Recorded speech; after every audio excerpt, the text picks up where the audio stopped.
सोचिए अगर हम किसी अस्पताल में एक्सरे देख रहे हो, अगर हड्डी टूटी है तो फिल्म पर एक साफ सफेद टेढ़ी रेखा दिखती है। हाँ, डायग्नोसिस एकदम स्पष्ट होता है।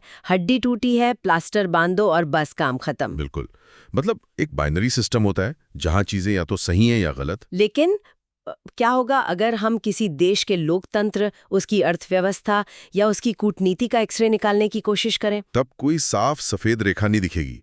पूरा का पूरा एक्सरे एक धुंधले ग्रे एरिया से भरा हुआ नजर आएगा। सही कहा। क्योंकि देखिए, भू राजनीति और सार्वजनिक नीति में ना ब्लैक एंड व्हाइट कुछ नहीं होता। हर नीति, हर फैसले के पीछे कई अदृश्य तार जुड़े होते हैं। और आज के हमारे इस गहन विश्लेषण का मिशन भी ठीक यही है, उन अदृश्य तारों को खोजना और इस धुंधलेपन को साफ करना। आज हमारे सामने स्रोतों का एक बहुत ही शानदार स्टैक है। बिल्कुल, बहुत कुछ है कवर करने के लिए। हाँ, मतलब सुप्रीम कोर्ट की टिप्पणियों से लेकर चुनावी डेटा, रक्षा सम्मेलनों की रिपोर्ट, मेडिकल बोर्ड के फैसले और वैश्विक व्यापार के जटिल लेख, सब कुछ है। हम भारत की घरेलू राजनीति से शुरू करेंगे, फिर अर्थव्यवस्था, स्वास्थ्य, रक्षा और अंत में वैश्विक कूटनीति तक जाएंगे। और ये देखना बहुत दिलचस्प होगा कि ये सब एक दूसरे से कैसे जुड़े हुए हैं, क्योंकि आज के समय में हम किसी भी एक क्षेत्र को आइसोलेशन में नहीं समझ सकते। एग्जैक्टली। अगर बुनियादी स्तर से शुरुआत करें तो किसी भी देश की दिशा इस पर निर्भर करती है कि उसका लोकतांत्रिक ढांचा कितना मजबूत है, सरकार चुनने की जो प्रक्रिया है उसके नियम कौन तय कर रहा है। और यहीं से हमारे स्रोतों का पहला बड़ा मुद्दा सामने आता है, चुनाव आयोग की नियुक्तियां। 2023 में जो नया कानून आया उसने सुप्रीम कोर्ट के अनूप बरनवाल फैसले को पूरी तरह पलट दिया है। हाँ, ये एक बहुत बड़ा शिफ्ट था। क्योंकि पहले अदालत ने कहा था कि मुख्य चुनाव आयुक्त को चुनने वाली समिति में प्रधानमंत्री, विपक्ष के नेता और भारत के मुख्य न्यायाधीश यानी सीजेआई होने चाहिए। लेकिन नए कानून ने सीजेआई को हटाकर प्रधानमंत्री द्वारा नामित एक कैबिनेट मंत्री को रख दिया। देखिए, इस बदलाव के पीछे का जो मैकेनिज्म है ना, उसे समझना जरूरी है। अनूप बरनवाल मामले में अदालत की मुख्य चिंता सेपरेशन ऑफ पावर्स यानी शक्तियों के पृथक्करण को लेकर थी। राइट। अदालत का तर्क था कि जो संस्था चुनाव करवा रही है, अगर उसकी नियुक्ति पूरी तरह से सत्ताधारी दल के हाथ में होगी तो उसकी स्वतंत्रता पर सवाल उठेंगे।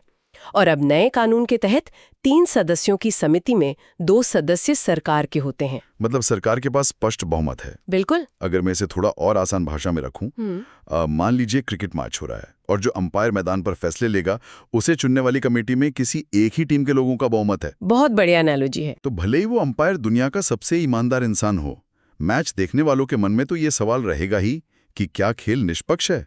और इसी परसेप्शन या धारणा के कारण ही हाल ही में मुख्य चुनाव आयुक्त ज्ञानेश कुमार की नियुक्ति के दौरान विपक्ष के नेता ने असहमति, जिसे हम डिसेंट नोट कहते हैं, वो दर्ज कराया। अच्छा। ये केवल एक व्यक्ति का विरोध नहीं था, ये उस प्रक्रिया पर सवाल था जहां विपक्ष के पास नियुक्ति में कोई वीटो पावर या समान अधिकार नहीं बचा है। तो ये तो बात हुई खेल शुरू होने से पहले अंपायर चुनने की।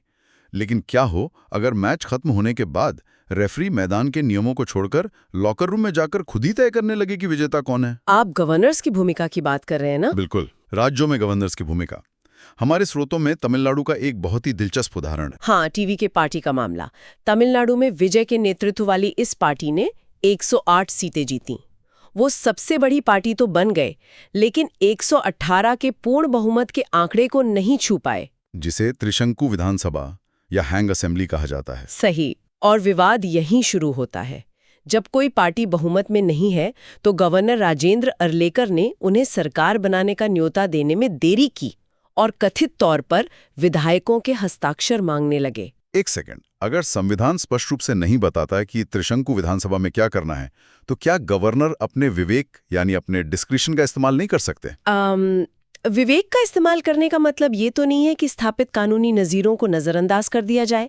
हमारे स्रोत स्पष्ट रूप से एसआर बोमई, नबाम रेबिया और चंद्रकांत कावलेकर जैसे सुप्रीम कोर्ट के ऐतिहासिक फैसलों का हवाला देते हैं। और वो फैसले क्या कहते हैं? उनमें एक बहुत ही स्पष्ट संवैधानिक नैतिकता या कॉन्स्टिट्यूशनल मोरालिटी स्थापित की गई है।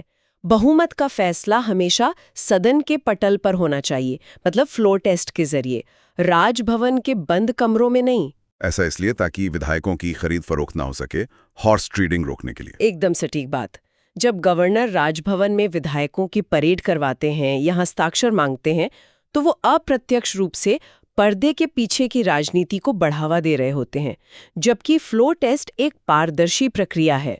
राइट। अगर सबसे बड़े दल को पहले मौका नहीं मिलता तो लोकतांत्रिक प्रक्रिया की स्वाभाविक गति बाधित होती है। ये वाकई सोचने वाली बात है, क्योंकि अगर राजनीतिक मैदान ही असमतल है तो हम ये कैसे उम्मीद कर सकते हैं कि आर्थिक नीतियां सभी के लिए समान होंगी? बिल्कुल नहीं हो सकती। अगर हम राजनीति से अर्थव्यवस्था की तरफ मुड़ें तो ये असमानता और भी साफ नजर आती है।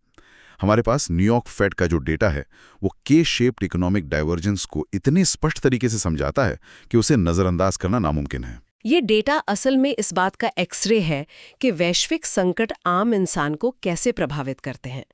जब पश्चिमी एशिया में तनाव जैसी घटनाओं के कारण ईंधन की कीमतें अचानक उछलती हैं, तो लगता है कि महंगाई सब पर बराबर असर डाल रही है। पर असलियत में ऐसा नहीं है। बिल्कुल नहीं। क्योंकि डेटा कहता है कि ईंधन महंगा होने के कारण निम्न आय वर्ग को अपनी जेब से 13% अधिक पैसा खर्च करना पड़ा, लेकिन फिर भी उन्हें 7% कम ईंधन मिला। और मध्यम वर्ग की भी स्थिति देखें, उन्होंने 17% अधिक खर्च किया और 5% कम ईंधन खरीदा। लेकिन सबसे दिलचस्प है उच्च आय वर्ग। उन्होंने अपनी खपत में कोई कटौती नहीं की, बस 20% अधिक पैसा दे दिया। देखिए, इसके पीछे का अर्थशास्त्र समझना जरूरी है। गरीब आदमी के लिए ईंधन एक इनइलास्टिक जरूरत है, मतलब उसे काम पर तो जाना ही है। हाँ, विकल्प नहीं है। तो जब कीमत बढ़ती है तो उसे अपने भोजन या बच्चों की शिक्षा के बजट में कटौती करनी पड़ती है, जबकि अमीर आदमी के पास इतनी अतिरिक्त आय होती है कि महंगाई उसके जीवन स्तर को जरा भी प्रभावित नहीं करती। तो ये कुछ ऐसा हो गया कि एक शॉपिंग मॉल में एस्केलेटर खराब हो गया है। जो अमीर लोग पहले से ऊपर पहुंच गए हैं वो आराम से अपनी शॉपिंग कर रहे हैं, लेकिन जो गरीब लोग नीचे खड़े हैं उनके पैरों के नीचे से सीढ़ियां ही टूटकर गिर रही हैं। बहुत सही कहा। और इसी बीच हमारे मुख्य आर्थिक सलाहकार वी अनंत नागेश्वरन जी का बयान आता है कि भारत का डिजिटल पब्लिक इंफ्रास्ट्रक्चर यानी डीपीआई विश्व स्तरीय है। तो सवाल यह है कि क्या यह तकनीक इस खराब एस्केलेटर को ठीक कर सकती है? नागेश्वरन जी का आकलन अपनी जगह एकदम सही है। यूपीआई, आधार और कोविन जैसे प्लेटफॉर्म्स ने जिस स्केल पर काम किया है वो दुनिया में कहीं और नहीं हुआ। वो तो है, लेकिन वो खुद भी मानते हैं कि केवल इंफ्रास्ट्रक्चर बना देना काफी नहीं है। डिजिटल साक्षरता, बुजुर्ग आबादी का उसे उपयोग न कर पाना और ग्रामीण क्षेत्रों में खराब कनेक्टिविटी, ये सब डिजिटल इंक्लूजन की बहुत बड़ी बाधाएं हैं। मतलब हमने बुलेट ट्रेन तो बना दिए, लेकिन कई लोगों के पास अभी भी उस स्टेशन तक पहुंचने का रास्ता ही नहीं है। एग्जैक्टली। लेकिन ऐसा भी नहीं है कि तकनीक और बाजार ने कहीं कोई सकारात्मक बदलाव नहीं किया। अगर हम हेल्थ इकोनॉमिक्स की बात करें तो हमारे स्रोत में GLP-1 दवाओं का एक बहुत ही कमाल का डेटा है। हाँ, सेमाग्लूटाइड की बात कर रहे हैं आप। ये डायबिटीज और मोटापे के इलाज में इस्तेमाल होने वाली दवा है। भारत में इसका बाजार सिर्फ 1 महीने के भीतर 75% बढ़ गया। 75%? हाँ, फरवरी में 2.35 लाख यूनिट से उछलकर अप्रैल में 4.14 लाख यूनिट तक। और ये उछाल किसी बीमारी के अचानक फैलने से नहीं आया था, बल्कि बाजार के मैकेनिज्म से आया। नोवो नॉर्डिस्क कंपनी का पेटेंट खत्म हो गया और भारत की कंपनियों ने उसकी सस्ती जेनेरिक दवाएं बाजार में उतार दी। ये हेल्थ इकोनॉमिक्स का एक बेहतरीन उदाहरण है कि जेनेरिक दवाएं उसके आकार की खाई को पाटने का काम कैसे करती हैं। जब नीतियां सही हो तो एक महंगी दवा रातों रात आम आदमी की पहुंच में आ सकती है। लेकिन हर स्वास्थ्य समस्या को सिर्फ एक सस्ती दवा या बाजार के जरिए हल नहीं किया जा सकता। कई बार इंसान ऐसे दौलाहे पे खड़ा होता है जहां कानून, मेडिकल साइंस और इंसानियत आपस में टकरा जाते हैं। बिल्कुल। हमारे पास दिल्ली हाईकोर्ट में MTP एक्ट यानी medical termination of pregnancy act से जुड़ा एक ऐसा ही बेहद जटिल मामला है। हाँ, ये मामला एम्स के मेडिकल बोर्ड के सामने था। एक 28 सप्ताह की गर्भवती महिला थी जिनके भ्रूण में गंभीर IUGR था, मतलब इंट्रा यूटराइन ग्रोथ रिस्ट्रिक्शन।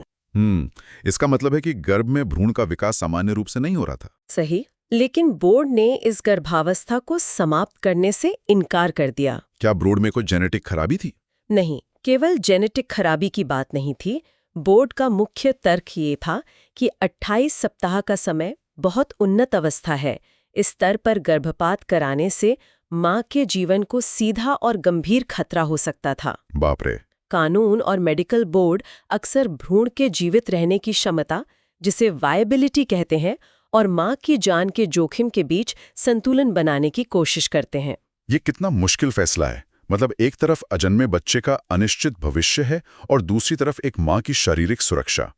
ये साफ दिखाता है कि मानवीय जटिलताओं के सामने कभी कभी हमारे सबसे अच्छे कानून भी बेबस नजर आते हैं। बिल्कुल। और जब एक इंसान की जान की सुरक्षा इतनी जटिल है, तो सोचिए पूरे देश की सीमाओं और उसके सामरिक हितों को सुरक्षित रखना कितना मुश्किल होगा। चलिए आंतरिक स्वास्थ्य से निकलकर राष्ट्रीय सुरक्षा और रक्षा के भविष्य की तरफ चलते हैं। जब राष्ट्रीय सुरक्षा की बात आती है ना, तो अक्सर सबसे कड़े और विवादित फैसले लेने पड़ते हैं। ग्रेट निकोबार सामरिक प्रोजेक्ट इसका सबसे बड़ा उदाहरण है। हमारे स्रोतों के अनुसार कलकत्ता हाईकोर्ट की पोर्ट ब्लेयर सर्किट बेंच ने 81,000 करोड़ रुपए के इस प्रोजेक्ट के खिलाफ पूर्व नौकरशाह मीना गुप्ता की जनहित याचिका को सुनवाई के लिए स्वीकार कर लिया है। हाँ, PIL एक्सेप्ट हो गई है। और इस प्रोजेक्ट के लिए 166 वर्ग किलोमीटर वन क्षेत्र का डायवर्जन होना है। देखिए, ये एक क्लासिक ट्रेड ऑफ है। एक तरफ इसका बाहरी सामरिक महत्व है। ग्रेट निकोबार प्रोजेक्ट भारत को मलक्का जल डमरू मध्य यानी स्ट्रेट ऑफ मलक्का के ठीक मुहाने पर एक मजबूत उपस्थिति देता है, जहां से वैश्विक व्यापार का एक बहुत बड़ा हिस्सा गुजरता है। बिल्कुल। और चीन को काउंटर करने के लिए ये जगह बहुत अहम है। लेकिन दूसरी तरफ अदालत का तर्क है कि परियोजना कितनी भी बड़ी क्यों ना हो, वो फॉरेस्ट राइट्स एक्ट 2006 और वहां रहने वाली जनजातियों के अधिकारों को कुचलकर नहीं बन सकती। तो यहाँ मेरा एक सवाल है। हम भारतीय सेना के आर्म्ड फोर्सेस विजन 2047 की बात कर रहे हैं। हाँ। इस लॉन्ग टर्म रोड मैप में स्पेस कमांड बन रहा है, साइबर कमांड बन रहा है, अंडर वाटर डोमेन अवेयरनेस की बात हो रही है। हाँ, UDA।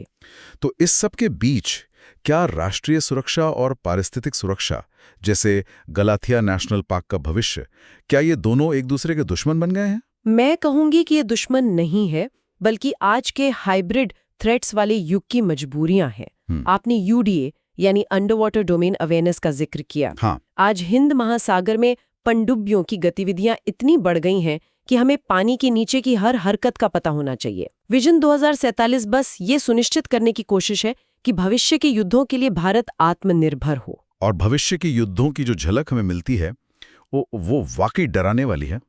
हमारे स्रोतों में ऑपरेशन सिंदूर का जिक्र है। रक्षा मंत्री राजनाथ सिंह ने इसे short duration deep penetration operation कहा था। लेकिन जो बात सबसे ज्यादा चौंकाने वाली है, वो ऑपरेशन नहीं बल्कि उसके पीछे का चीनी कनेक्शन है। एग्जैक्टली। चीनी मीडिया ने पहली बार यह स्वीकार किया है कि इस संघर्ष के दौरान चीन ने अपने J-10CE फाइटर जेट्स के जरिए पाकिस्तान को ऑन साइट तकनीकी सहायता दी थी। मतलब युद्ध के मैदान में भारत और पाकिस्तान है, लेकिन बैकग्राउंड में महाशक्तियां अपना रिमोट कंट्रोल चला रही हैं। हाँ, यही हाइब्रिड वॉरफेयर है। ये तो बहुत खतरनाक स्थिति है। बिल्कुल। आज दो देशों के बीच कोई भी संघर्ष सिर्फ उन दो देशों तक सीमित नहीं रहता। चीन का पाकिस्तान को सीधा तकनीकी समर्थन देना यह साबित करता है कि भारत को अब हमेशा टू फ्रंट वॉर के परिदृश्य को ध्यान में रखकर नीतियां बनानी होंगी। अगर सीमा पर खतरा इतना वास्तविक और इतना बड़ा है, तो दोनों देशों की सेनाएं हर वक्त ट्रिगर पर उंगली रखे क्यों नहीं बैठी हैं? मतलब युद्ध क्यों नहीं हो जाता? और यहीं पर वैश्विक कूटनीति का रोल आता है, क्योंकि जमीन पर सेनाएं जो तनाव पैदा करती हैं, कूटनीतिज्ञों को उसे बातचीत की मेज पर ठंडा करना पड़ता है। लेकिन हमारे स्रोत बताते हैं कि आधिकारिक रूप से ऑपरेशन सिंदूर के बाद कोई डायलॉग ही नहीं हुआ है। आधिकारिक रूप से नहीं हुआ है, सही कहा। लेकिन स्रोत ये भी पुष्टि करते हैं कि पिछले 3 महीनों में भारत और पाकिस्तान के पूर्व जनरलों और राजनयिकों ने कतर और एक अन्य एशियाई राजधानी में बैक चैनल वार्ताएं की हैं। अच्छा, मतलब ये तो कुछ ऐसा हो गया कि दो पड़ोसी अपनी छतों पर तोपे तैनात किए हुए हैं, एक दूसरे को घूर रहे हैं, लेकिन छुपकर बेसमेंट में साथ बैठकर चाय भी पी रहे हैं। क्या ये बैक चैनल कूटनीति वाकई काम करती है? जब दोनों देश परमाणु शक्ति संपन्न होना, तो ये सिर्फ काम नहीं करती, बल्कि ये अस्तित्व बचाने के लिए जरूरी है। वो कैसे? देखिए, खुले मंच पर दोनों देशों की सरकारों पर अपने घरेलू वोट बैंक का भारी राजनीतिक दबाव होता है। कोई भी कमजोर नहीं दिखना चाहता। बैक चैनल वार्ताएं उन्हें बिना मीडिया की चकाचौंध के अपनी रेड लाइन स्पष्ट करने का मौका देती हैं, ताकि कोई छोटी गलतफहमी बड़े युद्ध का रूप न ले ले। राइट। और जब परमाणु शक्ति की बात निकली है, तो अमेरिका की भूमिका को तो नज़रअंदाज नहीं किया जा सकता। हमारे स्रोतों में एक बहुत ही तीखा संपादकीय है जो अमेरिका की नीतियों के दोहरेपन को उजागर करता है, खासकर नॉन प्रोलिफरेशन और काउंटर प्रोलिफरेशन के मुद्दे पर। इसे समझने के लिए हमें इन दोनों शब्दों का फर्क देखना होगा। नॉन प्रोलिफरेशन का मतलब है संधियों और कूटनीति के जरिए हथियारों के प्रसार को रोकना, और काउंटर प्रोलिफरेशन उसका मतलब है बलपूर्वक रोकना, यानी सैन्य कार्रवाई या कड़े प्रतिबंधों के जरिए। और अमेरिका अक्सर यही रास्ता अपनाता है। संपादकीय यही तर्क देता है कि ये नीति विरोधाभासी है। मतलब इराक और ईरान पर अमेरिका ने सिर्फ शक के आधार पर सैन्य कार्रवाई कर दी या उन्हें प्रतिबंधों से कुचल दिया। बिल्कुल। लेकिन जब उत्तर कोरिया ने खुलेआम बम फोड़ लिए या भारत पाकिस्तान ने परमाणु परीक्षण कर लिए तो वहां सेना नहीं भेजी गई बल्कि बातचीत की गई। इसे कूटनीतिक यथार्थवाद या डिप्लोमैटिक रियलिज्म कहते हैं। जो कमजोर है उस पर ताकत का इस्तेमाल करो, जिसने खुद को अजेय बना लिया है उससे मेज पर बैठकर बात करो। अंतर्राष्ट्रीय कूटनीति में नैतिकता से ज्यादा लीवरेज काम आता है। तो क्या ये लीवरेज सिर्फ हथियारों तक सीमित है? बिल्कुल नहीं। व्यापार के मामले में भी हम ठीक यही कूटनीतिक हथियार देख रहे हैं। व्यापार युद्ध? बिल्कुल। अमेरिका की कोर्ट ऑफ इंटरनेशनल ट्रेड ने अभी हाल ही में ट्रंप प्रशासन द्वारा सेक्शन 122 के तहत लगाए गए 10% टैरिफ को गैरकानूनी करार दिया है। लेकिन क्या अमेरिका ने टैरिफ लगाना छोड़ दिया? नहीं, उन्होंने बस अपना हथियार बदल लिया। अब वे सेक्शन 301 का इस्तेमाल कर रहे हैं। हाँ, और भारत पर आरोप क्या लगा रहे हैं? स्ट्रक्चरल एक्सेस कैपेसिटी यानी संरचनात्मक अतिरिक्त क्षमता और जबरदन श्रम का। और इसके आधार पर नई जांच शुरू कर दी गई है। ये अतिरिक्त क्षमता का क्या मतलब है? क्या वे ये कह रहे हैं कि तुम हमसे बेहतर और सस्ता माल क्यों बना रहे हो? उद्योगों को चुनौती देने लगती है तो वे मानवाधिकार या अतिरिक्त क्षमता का तकनीकी बहाना बनाकर टैरिफ लगा देते हैं। मतलब ये व्यापार नहीं, जियो इकोनॉमिक्स है। विशुद्ध रूप से भू अर्थशास्त्र है। टैरिफ अब केवल अर्थव्यवस्था को बचाने का साधन नहीं रहा, बल्कि दूसरे राष्ट्रों पर दबाव बनाने का कूटनीतिक हथियार बन चुका है। कमाल है। मतलब आज के इस पूरे विश्लेषण के बाद एक बात तो शीशे की तरह साफ हो गई है। कोई भी घटना आइसोलेशन में नहीं घटती। एकदम सही, सब जुड़ा हुआ है। अगर चुनाव आयोग या गवर्नर के स्तर पर घरेलू राजनीति में अस्थिरता आती है तो उसका सीधा असर हमारे के आकार की अर्थव्यवस्था पर पड़ता है। अगर अर्थव्यवस्था समावेशी नहीं है तो हम हेल्थकेयर तक पहुंच नहीं दे सकते। और जब तक आंतरिक रूप से मजबूत नहीं होंगे, सामरिक फैसले नहीं ले पाएंगे। एग्जैक्टली। और अगर हमारी रक्षा मजबूत नहीं है तो हम ऑपरेशन सिंदूर जैसे हाइब्रिड खतरों का सामना नहीं कर सकते और ना ही कूटनीति की मेज पर अमेरिका जैसे देशों से आंख मिला सकते हैं। ये सब एक बहुत बड़ी जटिल पहेली के टुकड़े हैं, जहां एक टुकड़ा हिलता है तो पूरी तस्वीर बदल जाती है। तो इस पूरे डीप डाइव के अंत में एक बहुत ही उत्तेजक विचार सामने आता है। हमने देखा कि भविष्य के युद्ध सिर्फ सरहदों पर जवानों द्वारा नहीं लड़े जाएंगे। बिल्कुल नहीं। वे समुद्र की गहराइयों में, साइबर स्पेस में, आर्टिफिशियल इंटेलिजेंस के सर्वर रूम्स में और व्यापारिक टैरिफ्स के जरिए लड़े जाएंगे। ऐसे में एक बड़ा सवाल खड़ा होता है। वो क्या? क्या हमारे दशकों पुराने लोकतांत्रिक संस्थान, हमारे कानून और नीतियां इस अभूतपूर्व हाइब्रिड भविष्य की तेज गति का सामना करने के लिए खुद को समय रहते अपग्रेड कर पाएंगे, या हम 20वीं सदी की मानसिकता और पुराने औजारों से 21वीं सदी की ये अदृश्य लड़ाइयां लड़ते रह जाएंगे? ये एक ऐसा सवाल है जो हम सबको खुद से जरूर पूछना चाहिए। एक बहुत ही प्रासंगिक और जरूरी सवाल है ये। इसी विचार के साथ हम आज का ये गहन विश्लेषण यहीं समाप्त करते हैं। हमारे साथ इस जटिल सफर पर चलने के लिए बहुत बहुत धन्यवाद। मिलते हैं अगली बार कुछ और गहरे सवालों और उनके पीछे छिपे जवाबों के साथ।